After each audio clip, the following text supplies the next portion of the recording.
Well, good evening, everybody. We feel very relieved tonight. The Democrat shutdown is finally over, thanks to House and Senate Republicans who stood together to get the job done. Absolutely no question in anybody's mind now that the Democrats were responsible for this. What happened? Millions of American families went without food on their table. You had millions of Americans stranded in airports with their flights canceled and delayed. You had troops and federal employees wondering where their next paycheck would come from. The Democrats openly admitted, many of them said it in their own words, that they used the American people as leverage in this political game. They knew that it would cause that pain to the people, and they did it anyway. They did it for their own selfish purposes, their political purposes, and it was a game they played with real people's lives. It's something that is very difficult to forgive. I want to say that all this was utterly pointless and foolish. This outcome was totally foreseeable. I said that this would be the outcome when all this began back in mid-September. They did it anyway. Democrats admitted that they used the people as leverage, and they got nothing for their selfish political stunt here. They didn't achieve anything with this at all. And anyone who studied history would know that shutdowns never yield any positive result. It just hurts people. I said on the House floor a little while ago that we did all this in good faith.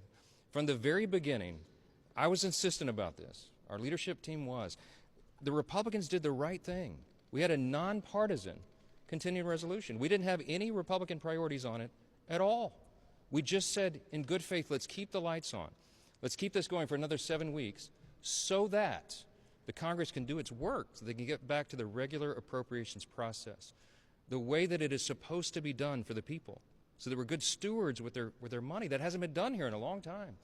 And we said we want to get back to that. Now, I'm pleased that tonight on the CR we had 3 appropriations bills that we'll send over to the President's desk in just a short amount of time tonight to get signed into law.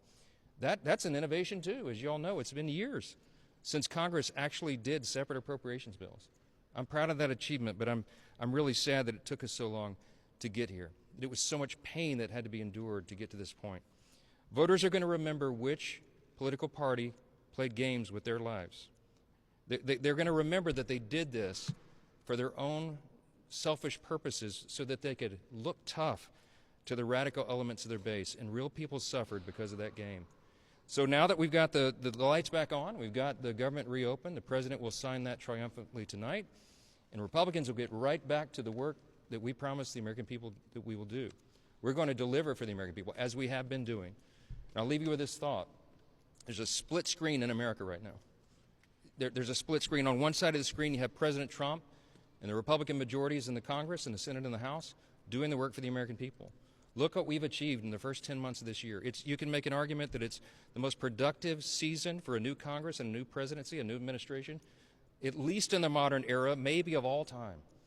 Just in this short amount of months, we got the border secured. We fulfilled that promise. We are working on the crime crisis around the country. We have new trade agreements. We have a return to American energy dominance. We have cut taxes, the largest tax cut in U.S. history in a literal sense. We're cutting regulations. We're ending fraud, waste, and abuse out of government. We're shoring up the safety net programs like Medicaid so that it's there for the people that desperately need it, and it is not being abused by illegal aliens and by young able-bodied men who are not eligible to receive that.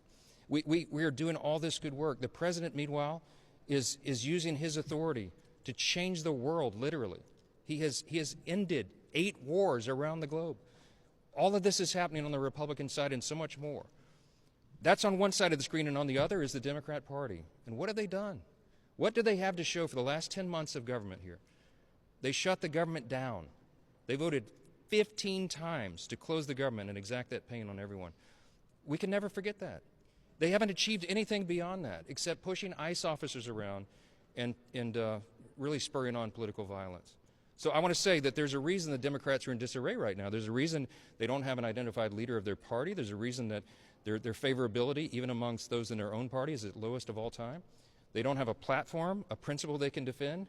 They don't have a leader, except for Mamdani, who's the new mayor of New York City and leading the party into Marxism and socialism.